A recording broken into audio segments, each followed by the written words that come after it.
So now that you also got an introduction to services and dependency injection, you really have a solid foundation about all the core Angular essentials every Angular developer needs to know. Before we conclude this module though, there's one last little enhancement that we could make to this application, because at the moment it works such that all the changes we make, all the tasks we add or we mark as completed, are lost whenever we reload.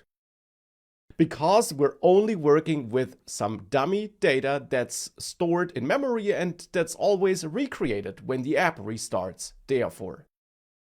And we could improve this app by storing at least the tasks in a more persistent storage.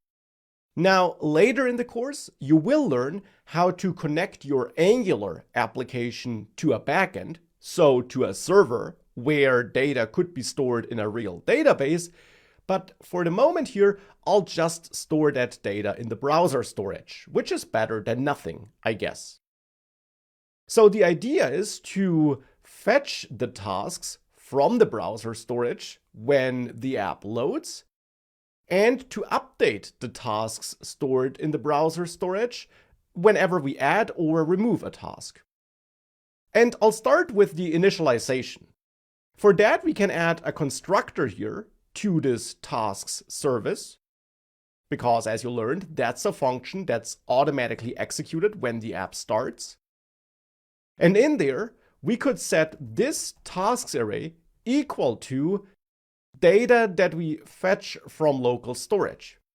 Now I'll actually do that with help of a helper constant, where I reach out to local storage, and where I then call getItem to get some data from local storage, which should be stored under a key of tasks. So the assumption is that in the browser's local storage, we're storing some tasks with a key of tasks.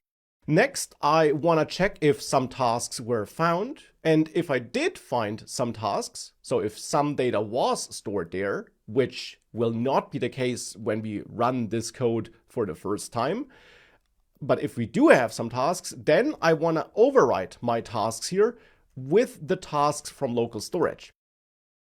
However, the tasks we retrieve from local storage, this constant here, will always be a string, because we can't store complex values like arrays or objects in local storage like this. Instead, we have to convert them to JSON first, which in the end is a string that has a certain format. So the assumption is that the tasks, if they exist, will be stored in that JSON format, which is a standard format in programming. And therefore here, I'll actually parse the tasks as JSON to convert them back to an array. That's the idea here. So I keep my dummy tasks if no tasks are found, but if tasks are found, I'll use those instead. That's the idea here.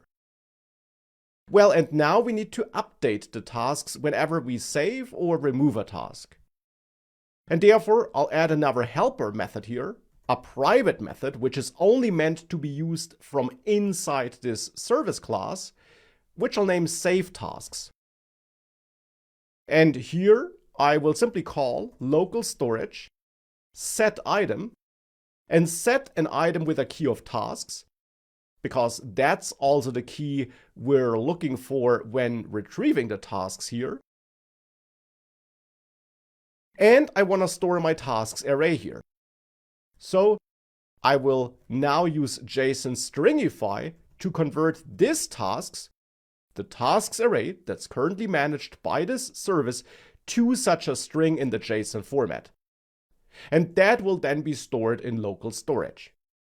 And now we just have to call this saveTasks after removing a task and after adding a task in both places. Well, and with that, if you now save that and reload, you'll see the tasks are still there. But if I now complete a task and I therefore change my tasks, you can see, if you use the browser developer tools and you go to the application tab, that under local storage, there is a tasks key here, and the value under that key is now actually this string with the tasks in this format. It might not look like a string, but it is stored in a string in the end. So the data is stored, and therefore, indeed, if I reload, we can see that for Marcus here, we only have one task now, because we're now using the tasks that are loaded from local storage. And this isn't an Angular specific feature or anything like that, but I think it's a nice enhancement for this first demo app here, which now allowed us to explore all those crucial Angular essentials every Angular developer must know.